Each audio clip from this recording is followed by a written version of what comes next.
Yes, welcome to Home Studio Q&A for another week here on Studio Live today. My name is Pete and this is our show here on the channel, all about answering your questions about mobile recording, home recording, audio interfaces, microphones, gear, everything in between. If you're new to the channel, consider subscribing. If you're watching on the video version, if you're watching on the podcast, subscribe to that too. And if you've got any questions or anything that you want to know, head over to studiolivetoday.com.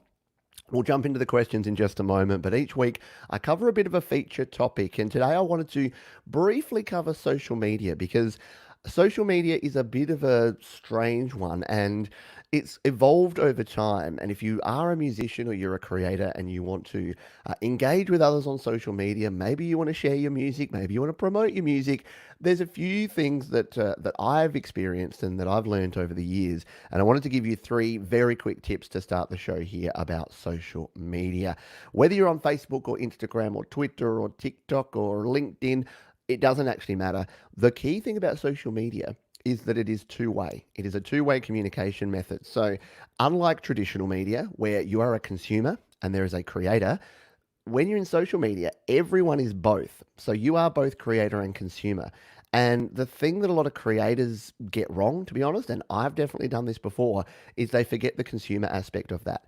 And there's a couple of reasons why you want to make sure you're consuming other people's stuff as well as creating your own stuff. Number one is that it's just a nice and good thing to do. If you're expecting other people to engage with, listen to your music, watch your videos, listen to what you have to say, you kind of need to do the same for them. It doesn't work if there's only just one group of creators and one group of consumers. And secondly, and the more of the business side of it, is that it will actually help your stuff get seen by more people. So if you are just pushing, what you'll notice is, have you ever noticed this? People jump into a Facebook group or they've got their Instagram and all they do is push out their stuff. And what you'll notice over time is that it gets presented to less and less people because people get sick of it. They'll unfollow that person. That tells the algorithm, hey, this person's annoying people. They'll ignore it or they'll skip straight past it. So when you are putting out so much stuff that people are not engaging with it, then that can actually put you down in the algorithm. And Facebook and Instagram and all of these platforms have algorithms behind them. And if you are being one way, if you are not engaging with other people's stuff and you're just pushing stuff out, that can actually tell the algorithm, hey, let's push this person down and not put their stuff in front of people. So that's sort of tip number 1, engage in a two-way conversation on social media. Tip number 2 is that getting involved in groups is one of the best things that you can do. There's not really groups on a lot of social media, so Instagram doesn't really have groups, but it does have hashtags. So getting involved in a particular hashtag, so I'm involved in hashtag GarageBand and hashtag iPad music and iPhone music. So getting involved with people and listening to their music and engaging with people in those hashtags is good. Facebook is great for groups. So I have my own Facebook group, Create, Record, Release, where a bunch of creators share our music and we share feedback and we share insights and information. Things like the GarageBand users Facebook group as well. On Reddit, there's a bunch of subreddits all about every type of music you can imagine. So finding your community and your tribe, to sound a bit cliched, I think tribe's kind of was a 10 years ago buzzword. But yeah, finding your group of people that you actually can gel with, that's a really good thing to do on social media. It will help you rather than being a lone wolf, again, just pushing out content. This way you get other people and you'll learn a lot too. You'll learn from engaging with other people. Um, and the third one is when you are sharing things. So this is tip number 3 for social media. When you're sharing things, give some context and some information. We've all seen those posts where someone will drop into a group or they'll post on their Instagram and they'll go, yo, check out my latest track. It just dropped. It's fire, fire, 100, 100. And I don't know about you, but that's not something that makes me go, I want to check this out. This is going to be different from everything else. Whereas if someone gives me a sentence or a paragraph that says, hey, I just created this, I got a big learning from this one. I learned that if I do this technique on the compressor, it gives me this really pumping sound that really worked in this one. Check it out at the 40-second mark. I think you might benefit from learning that. Basically share something about the process, share the behind the scenes. I collaborated with this person on this and I learned that you needed to do this when you collaborate.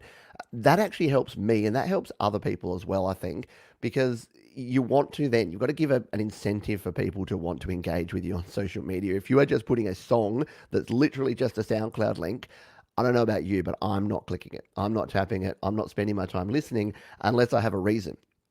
So if someone says, just found a way to get the best 90s grunge alternative rock guitar tone, check it out in my new song, I'll be like, yes, I won't be able to click fast enough because I want to listen to that. And then I want to learn from them. I want a few notes on how they actually did that. So keep that in mind, especially if you're a creator. Other creators will want to check out your stuff, but they'll want to know what you did, how you did it, and a bit more context. So there you go. Two-way engagement. Get involved in groups and hashtags and different communities, and make sure you provide some information when you're sharing your stuff. It will help you in your social media journey. Let's dive in and start talking about music and answering your questions. If you're here live, hello to the folks we have here live. We've got Alex Backers here, KK Scary, Bruce Oars here, Medallion58, Shazam, the iPad producer, Benny Sandu. We've got a bunch of other people, Cole TV, Bubba, Desolate Morning, Benedict Stewart, Johan Oliver, SM Borthwick. Oh, have I got everyone? Welcome to you all. And if you do want to catch the show live, we are here it's Sunday morning my time. It'll be Saturday afternoon if you're in the US and Canada, or Saturday evening for my friends in Europe and the UK. Let's jump in and start answering some questions though. If you're here live, just put question in front of your comment and you can ask me questions. But for now, we'll jump over to some questions that have come in the last few days. And this one is from Distasteful Pop Music is Bad. Don't ... Not quite sure what the rest of that name is. Says, I really appreciate this video, but I can't find the Steinberg UR12. It's either out of stock everywhere or double the price on Reverb. Do you know any way I can get one or any other interface around $100? So this was in response to a video I did a while ago about a mobile studio setup. And I don't know, for those here on the chat, let me know if you're experiencing this, or if you're watching on the replay, let me know in the comments. But right now in May 2020, we've got a bit of a situation in the world. So the problem is that we have very high demand for home studio gear because everyone is in their home studio or setting up a home studio or upgrading their home studio. And we have some supply issues because retailers are unable to get additional stock from suppliers. A lot of suppliers have shut down the lines of transport between China and other countries, and most of the gear is made in China or other Asian countries has been shut down. So yeah, we're in this position where everyone wants to create, everyone wants to record, and microphones, audio interfaces, even like cables and instruments and things are starting to get out of stock. So the only real tip is to keep looking. So Amazon's my first port of call. Sometimes they're out of stock. Sweetwater in the US. eBay can be really good.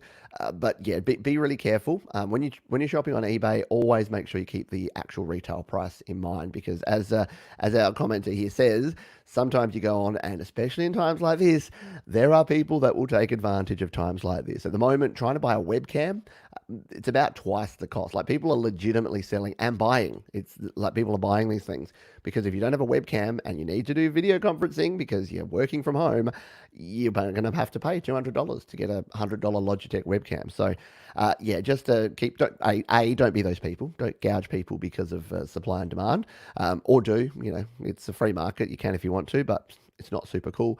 And secondly, if you're buying gear, just keep your head around what the actual price should be. But check around eBay, check the other stores.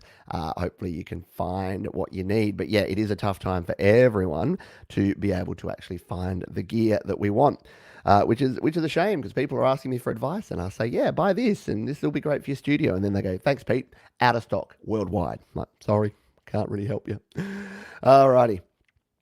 Here's a question from Kenny Paul, which I thought was interesting, which is, hey Pete, I would like to be able to hear effects while recording, but I would like to output to the computer to have no effects or EQ so that I can add them on the computer. Is there a way to do that? At the minute, I use a Fostex multi-track recorder. I play each track and then turn my Focusrite Scarlett to a real-time into the computer completely dry. This works well, but very time-consuming. Thanks, Kenny. So, short answer is yes. There are several interfaces that have built-in DSP effects. So the one that I have used in the past is the Steinberg UR44. The Steinberg UR44C, the newer version, again, if you can get it, is another one where, especially if you're using it with your computer, your Mac or your PC, you can actually process signals using DSP effects, so digital signal processing as you're recording, but it will still record the dry signal. The other way to go is to actually use effects in your DAW. So if you don't have an interface that has DSP, no problem. It will mean you have to monitor through your DAW as opposed to directly through the interface, but and it will introduce a little bit of what we call latency. So there'll be a slight delay between when you play or sing and when it's fed back. In my experience, if you've got a decent quality interface with the Apple Lightning to USB 3 adapter, then it won't be significant lag or latency. It will play pretty nicely. So that's my advice on that one. Well, I probably didn't explain that well. What you can do then is add reverb and delay and other plugins as you're recording, but those aren't baked in. Those are just there when you record, and then after you record, you can take them off, you can replace them, you can make them something completely different. So that's the best way to go with any sort of audio interface. Use your DAW, use GarageBand, use Pro Tools, use Logic, use Reaper, and set the parameters there, set all of your plugins, record your vocals, your guitar, and then afterwards you can revert back to the clean signal if you want to. So hopefully that helps you out there. Question from Mike Highland. So it's a long question here. I'll read it all out. Question from a sound output novice. Most of my music is only heard through my headphones. I eventually realized hi-fi speakers were muffled and nothing like the sound in my headset. My monitors are on the way, but my question is this. I wonder why CDs played perfectly through hi-fi, and read a little bit about it. So if I mix down my music and burn it to a CD, will it be okay through the hi-fi? Or will I still need the monitors? I suspect this is a daft question, but novice needs to know.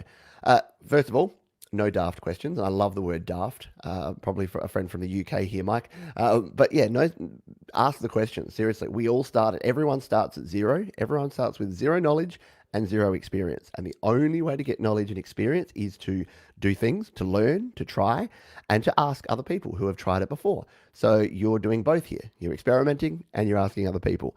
My view on this is, so if you're wondering why when you play your favorite CD on your hi-fi or your stereo or your car, it sounds great, and then you burn yours and it doesn't sound great, it's usually down to the mixing and the mastering process. Now, the reason people say you should have good quality headphones and good quality monitor speakers that have a flat response that you learn how to use is that that's going to give you the best representation of your music. However, when you plug it in and play it on other systems, it's going to do things. So for instance, if you put it on some Beats by Dre headphones, it's going to hype your bass. Like no doubt about it.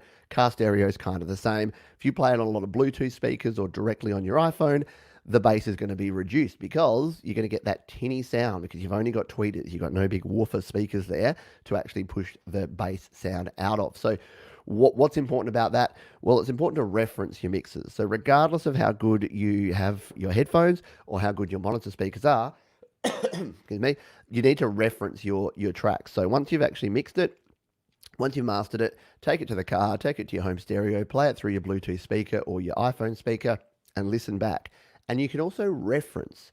So another good thing to do is to reference. So when you do have headphones and when you do get your monitor speakers or whatever you're listening on, listen to your favorite music. What a lot of folks do is that they have their music listening area and then they have their music creating area, and they never listen to their favorite music through their studio monitors or through their studio monitor headphones or speakers. And that's a mistake because you want to get to know how good music sounds on your setup so that when you're creating music, you can make it sound that way, because sometimes you may have to adjust for your speakers or your headphones, and you'll get to know what your speakers and headphones do to good music. And therefore, when your music sounds just like that, when you're referencing between the two, you'll know you're on the ball. Other thing is to make sure that you're aware of mastering. So mastering is just mostly about level, but it's that like final finishing polish that is going to make your song sound radio ready. I know no one listens to the radio anymore, but it's going to make it production ready or streaming ready. So learn about mastering. Search here on the channel, just search for mastering. Pete John's Mastering. I've got a bunch of videos explaining the process and giving you some tips. So hopefully that helps you out. We'll continue on here. I've got a couple more questions and then we'll jump over to the folks who are here live and see if we have any questions from you folks. Question from Mitchell Windsor. Hello to you, Mitchell. This is in regards to my video about the difference between a USB mixer and a USB audio interface. So I have this as part of an audio bundle I'm purchasing. Should it plug straight into my laptop via the USB port? And again, I want to cover these sort of questions because when you're starting out, it's impossible to know how this stuff works. And the reason I did this particular video about the interface versus the mixer is that a lot of people were asking me this. So here's how it breaks down. There's mixers which are a device where you put a whole bunch of different things into. So say I've got an 8-channel mixer, because I do, it's what I'm using here. Most of your cheaper entry-level mixers, you plug in all your stuff and then it sends out one stereo signal. And then you can plug that into PA speakers or your output of some sort, and that's what you play back. USB mixers mean that you can plug that into a computer, a Mac or a PC, an iPhone or an iPad, and it will send the stereo output to that. So if you're doing something like this, like live streaming, like I'm doing right now, you can bring a bunch of devices together and stream them all live at once. Higher end mixers now also have the ability to record each individual channel. So if I've got an 8-channel mixer, I can actually record all 8 of those individual channels. And an audio interface is similar to a mixer, but it doesn't have the ability to adjust things like EQ and compression and effects. It's just recording the sound. So you just dial in how much gain, how much signal level you want, and then you record in and you do all the mixing on the software end.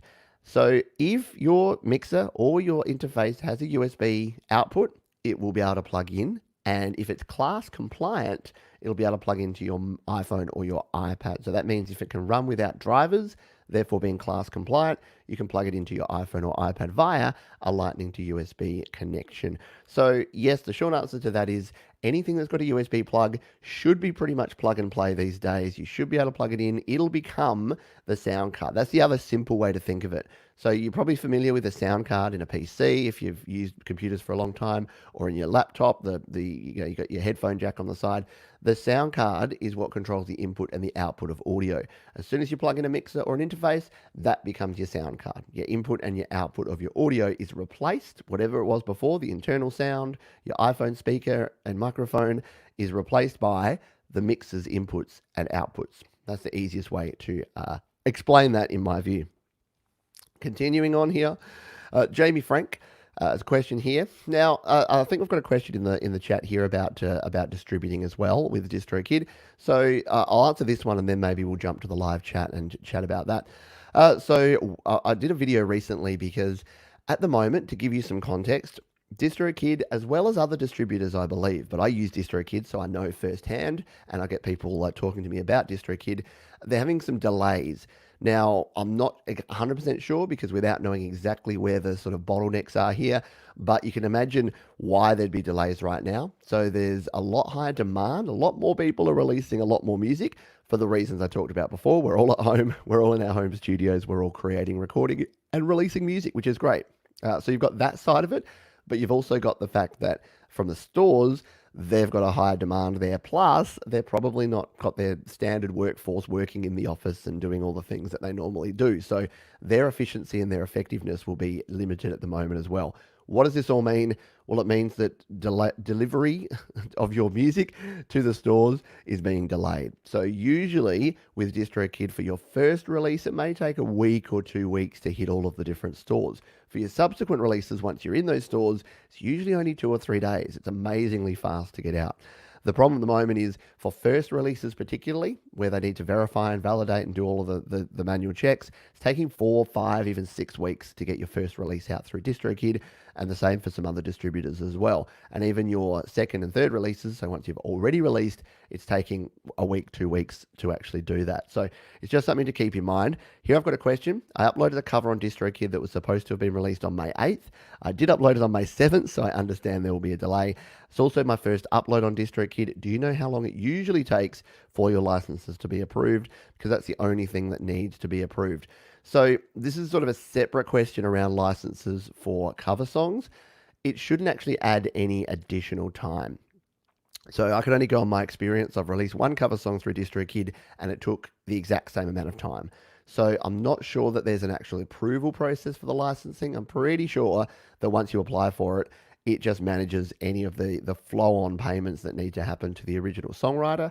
And because if you're not aware, if you release a cover song through Distrokid, it's an extra $1 per month for them to manage all the licensing of the cover song back to the original artist. So you'll pay $12 a year for your cover song to be out there. I think it's more related to the delays overall than it being a cover song right now. So I wouldn't be worrying about I don't think there's an issue with the cover license. I think it's just that everything has kind of ground down a little bit and is taking a little bit longer. Let's continue on. We'll jump over to the live chat. Once again, if you do have a question and you are here live, put question in front of your question and I'll make sure that I get to it and grab that. SM Borthwick says here that I found that my last Distrokid release took the same time as normal, a day or so. I appreciate that others may have different experience. Yeah, and I need to release another song because my last one only took, yeah, probably 3 days. But yeah, I need to try another one now. I think once you're established, because I've released so much, it's actually a pretty quick process. I don't think I get flagged for manual review very often or ever anymore because they kind of trust that what I'm releasing is pretty consistent. It's always going to be the same sort of quality and my album art's always good. I'm more on the conservative side. I think in the past, people that have had more issues are people that have used album covers with any sort of like controversial artwork or things that are not. My stuff's pretty generic and bland and vanilla, to be very honest. So maybe it's that. So the question here was from Charlie Buxton. If I release music on DistroKid, will it stay in stores forever? And if not, is there a way to ensure this? So a great question.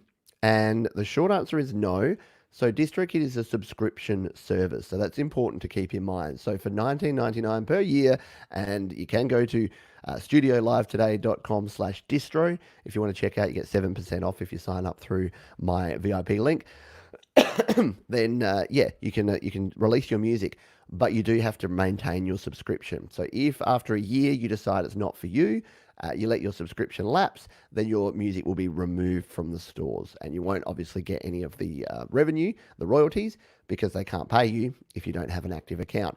So yeah, if you do want to keep them up though, there is a leave a legacy option. And I think from the top of my head, I'll look it up as we go here, but I think it's $29.95 forever for a release to have a leave a legacy option. I'm just going to go into the DistroKid upload section here and I'm going to scroll on down and see if I can check this here.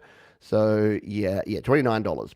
So it says here on the website, if you go to release a song, it says leave a legacy. DistroKid won't delete this single from stores due to a lapsed DistroKid membership. For example, if your credit card is declined, you can always choose to delete at any time. If not, you'll continue to accrue 100% of royalties as normal. Leave your legacy for future generations. They've actually reworded that. It used to be a little bit more harsh. They probably got people complaining about the harshness. It used to say, even if you die, you will get your family will get paid. And they probably didn't want musicians thinking about their imminent demise when they're releasing their new singles, so they changed that. So yeah, hopefully that helps you out. We have a question. We have a question here from Mark Guest Guitar. It says, hey again, Pete. What is your recommendation for studio headphones? I do have high quality headphones, but I'm not sure they are clear enough for monitoring when recording. I'm sure you have spoken about this in previous videos, but my memory is useless. And to save me looking through all of them again, much appreciated. As I said, your advice has been amazing. Well, thank you, Mark. And I think SM Borthwick has jumped in here and let you know what I use and recommend. And they are these. They are the Sennheiser HD280 Pro. They are just... I've tried a few different headphones over the years, and these ones I just keep coming back to because they are, in my view, they're the perfect balance of something I can use for tracking and recording and also for mixing and mastering. So there are better headphones for both. So there's better tracking headphones and there's better mixing and mastering headphones. So these are closed back. And so that means for tracking, it goes all the way around your ears. So there's less bleed that comes out of your headphones into your microphone if you're recording vocals, if you're recording other sounds, acoustic guitars and things. So that's a good thing from that point of view. And then when you're actually mixing and mastering, they've got a nice flat response. So they're not hyped. A lot of people come and say, oh, I've got these great headphones. They're Bose or they're Beats. And I'm like, the reason that you don't see Bose studio headphones or Beats studio headphones is that they're designed for listening to music, not creating music. And you might be thinking, that's crazy. Shouldn't you use the same thing to create as you use to listen? Well, not really, because listening to music, a lot of people, depending on the type of music, so Beats are a prime example, they're designed to hype the bass. They're designed for listening to music that's got good bass already, and it's going to push that, it's going to hype it. If you create music with that hyped bass, you're going to kind of double hype it. Does that make sense? So if you're hearing that bass, then you may be inclined to either double hype it, or you may go so far the other way. You're like, oh no, the bass is already cutting through. You might halve it. And then you play it on something that's not Beats headphones, and it sounds really wimpy because it's not doing it. So That's why having a pair like this, technically, open back headphones are better for mixing and mastering. So something like the Sennheiser 650s, but they're open back, meaning if you're tracking, so if you're playing guitar, acoustic guitar, or singing, then it's going to pick up more of that bleed into your microphone. So if you can get two, get some closed back for your tracking and some open back for your mixing mastering. I just use these because I plug them in. I use them for everything. I know them like the back of my hand, so it makes life a lot easier for me. But thank you very much for your question, and thanks to SM Borthwick who's jumped in and pretty and on the ball. Excellent. Um, we've got a question here from Jose. Hello to you. I'm not sure I've seen you around the channel. Jose Coelho says, "Hey man, should I upload an original song made by me, but with bad quality? Just me playing to see what impact I can make, or should I wait and buy a microphone first? Thanks for all your help." Sorry, I've got a frog in my throat today. So here's the thing. I recommend create, record, release. So create, record, release is my mantra. I often think I should reframe that to create, record, share, because it's not necessarily that you need to release a song, but to your point here, you should definitely upload and share it with a trusted community. So what does that mean?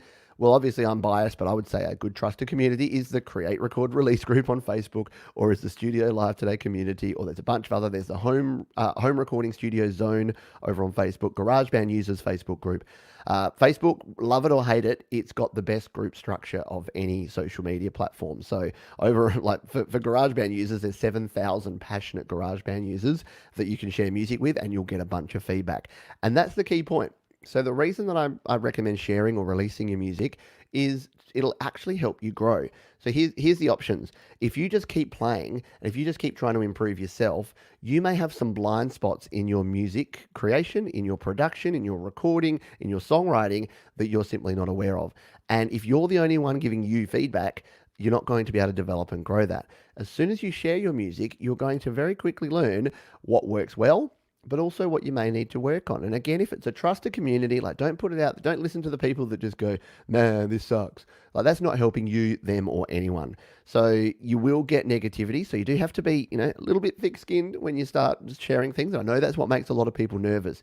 But again, what a stranger thinks on the internet is both the least important and the most important thing. Why do I say that? Well, it's the least important if they're just going to throw hate your way without giving you any constructive thoughts around it.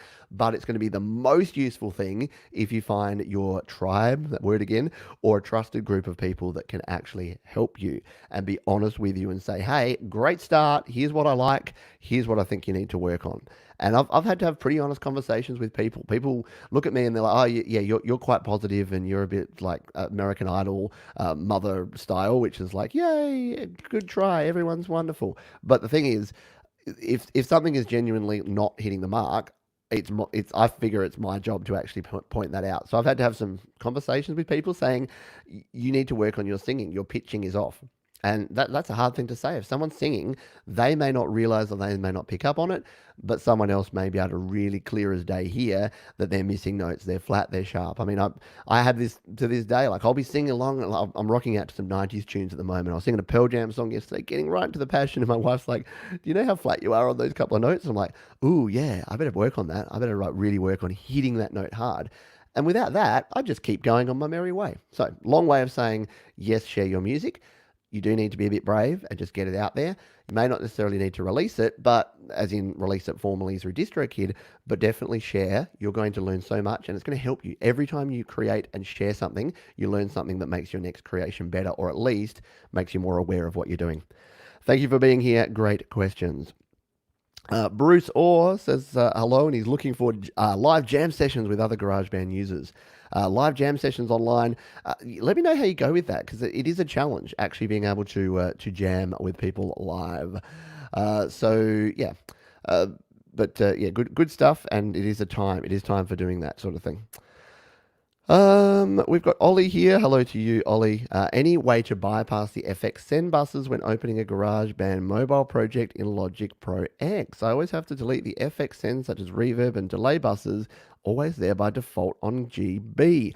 So this might be so this might be the master effects. So Logic manages effects, and because GarageBand doesn't have buses, it just has those master effects. What I believe, and I'm not a Logic user, but what I believe Logic does is it opens up those master effects as a master bus send. So every track is sent to that. I think the only way to avoid that would be to on every track in GarageBand before you export would be to turn the reverb and the echo, the master reverb and master echo down to 0. And then when you export, it should be sending nothing on those buses. But I think because they exist, that's the way that Logic handles those. That's the way that it interprets and then converts those master effects. It puts them into buses. So sorry, I hope that's, I know that's not a useful answer, but I think that's the way it all works. Hello, we've got Gino here. Gino Therese has made it here. Sion has made it as well. I hope you folks are doing well. I'll just scroll on down and make sure that we haven't got any other questions. Yes, and Mark Guest Guitar says, yes, thank you. I'll see if I can get hold of those headphones. Mine are Bose. I don't know the exact model. So yeah, Bose headphones, again, great for listening to music. They may make one or two monitoring headphones, but they're not known for monitoring. They're more known for their consumer level headphones. So I would check out these ones, the HD 280 Pros, if you can find them. I think if you're in the States, and I believe you are, let me just do a quick check here. In fact, I'll cheat here. Not cheat, but I'll check my gear guide. If you go to studiolivetoday.com/gear, GEAR, I have my gear guide over there, and I'm just going to bring up here and see. I'll do a bit of research for you here. I'll see if these are in stock anywhere that I recommend here. I thought I saw that Sweetwater had some in stock at the moment. Oh, okay. So they don't, but here's the good news. They're actually on sale. So they're $79.95 down from $99.95 at Sweetwater. So if you go to studiolivetoday.com/gear, you'll be able to pick up those for $80. And you can actually buy them now, but it says more are on order. So they should be getting some stock back in soon. So check that out, studiolivetoday.com/gear. Hopefully that helped you out. I missed your question. That is no good. Did you put question in front of it? You've probably done everything right and I've still missed you. Let's scroll back up on. So you've asked Mark what mic they use. Did you ask me a question? Or maybe you're asking me what question I use, what mic I use. I'll answer that question. So I'll answer what mic I use. So for live streams, I use this one. It's the Audio Technica AE3300. It's not a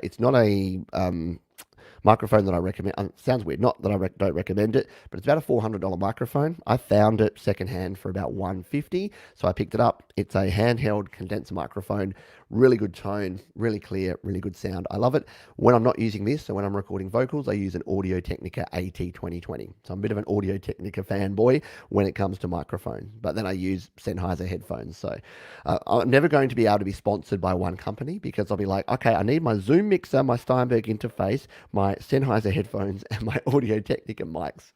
I'm all over the place, but that's okay. That's why I just use my gear guide and affiliate links so that I can put all of the gear that I use. So everything I use is over there, and you can check out everything that I recommend at studiolivetoday.com/gear.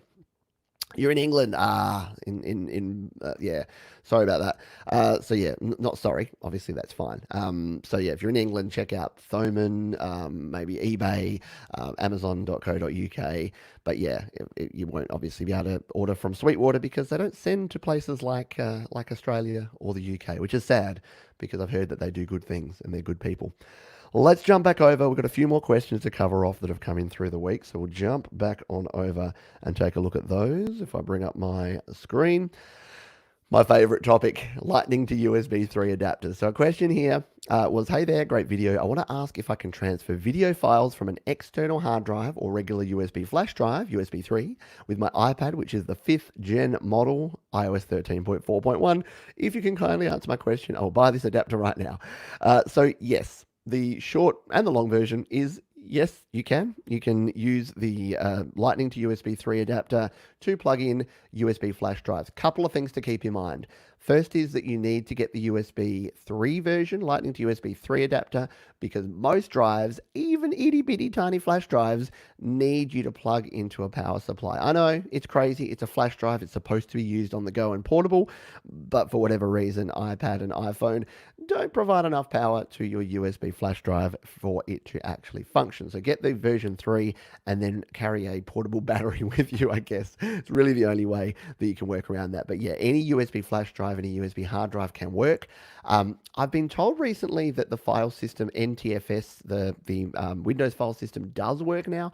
Haven't tested it yet, but historically only FAT and the Mac HFS and HFS Plus file systems have actually worked.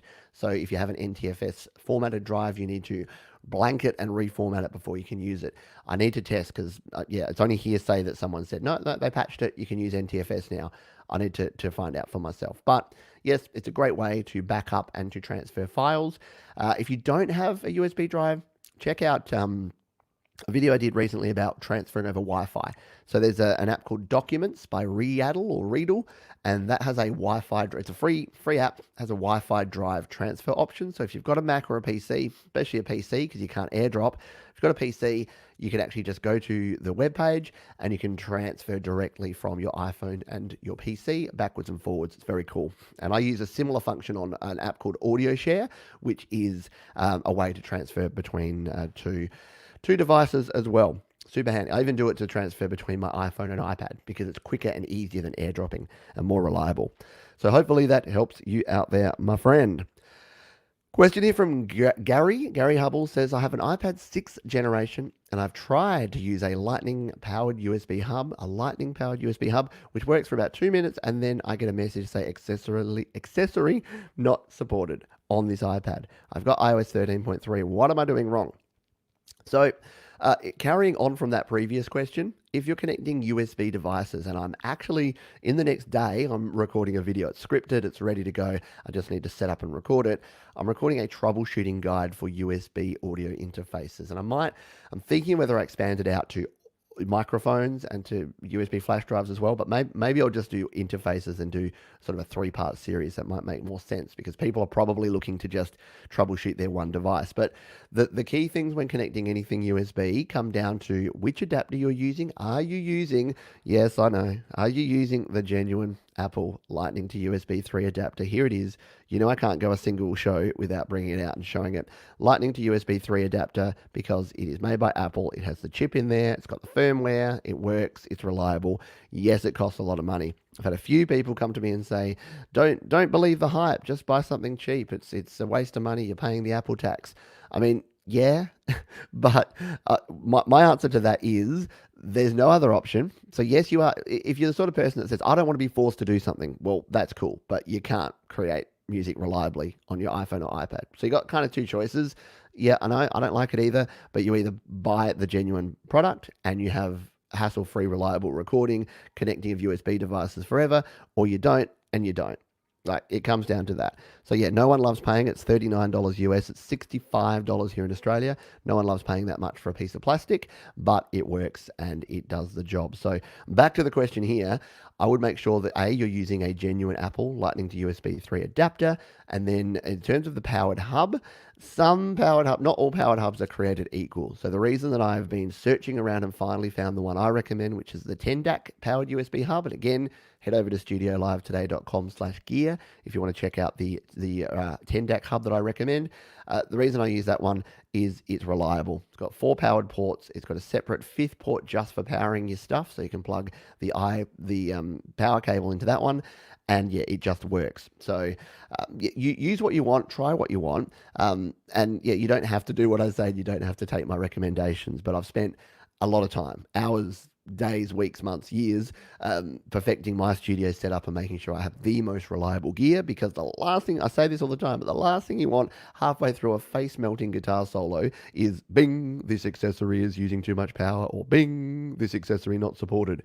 It's a pain in the butt. I've had it, and I just said, I'm done with this. I'm spending a little extra. And here's the thing, you spend $1,000 on your phone or your iPad, you probably spend $100 on a mic, $200 on an interface, and then you're going to spend $10 on the connection, on the backbone of the whole thing. No, just spend the extra money. I know, I don't love it either, but it works. All right, rant over. Let's see, do we have any other questions? We'll jump into the live chat to finish up, but I'll just check, do we have some more here? We do. So, how to record? I did a video about recording in stereo, and I got a question from Amy here. What if I have only the Steinberg UR12 instead of the UR22? Can I still use this trick? So, short answer to this is if you want to record in stereo, you need a stereo audio interface. And yes, this is the point where Pete reaches down and grabs his Steinberg UR22C, because I do in virtually every video.